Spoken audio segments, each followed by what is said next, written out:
I've obviously only had the opportunity to read through the High Court judgment, but I'm absolutely delighted that the burden of this FICAC prosecution has finally been lifted from me.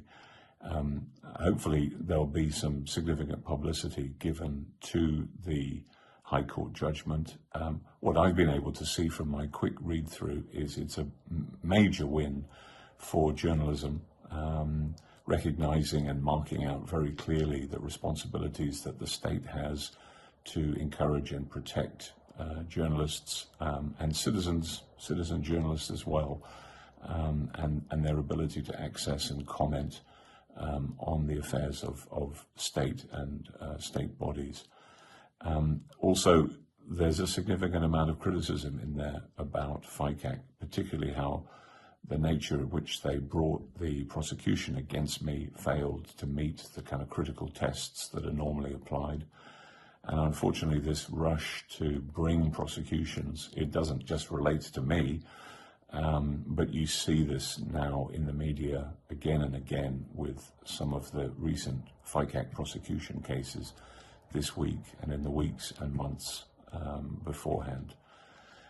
So there's a lot in there for everybody who's concerned about the functioning of FICAC and the functioning of the free media to digest and think on. I'm delighted, as I said, that this burden has finally been lifted.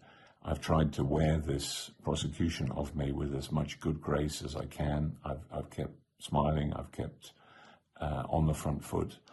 I never said a bad word about Fiji. I continue to believe wholeheartedly in the potential in Fiji and the people of Fiji and the talent that is there. And that belief in Fiji is undimmed despite the last 5 or 6 months, which is not an experience I would recommend. So I'm going to read the High Court judgment again in 5 or 6 hours and maybe develop some particular thoughts on that. But many thanks to all of you for your support and encouragement. It has meant a huge amount to me. Thank you.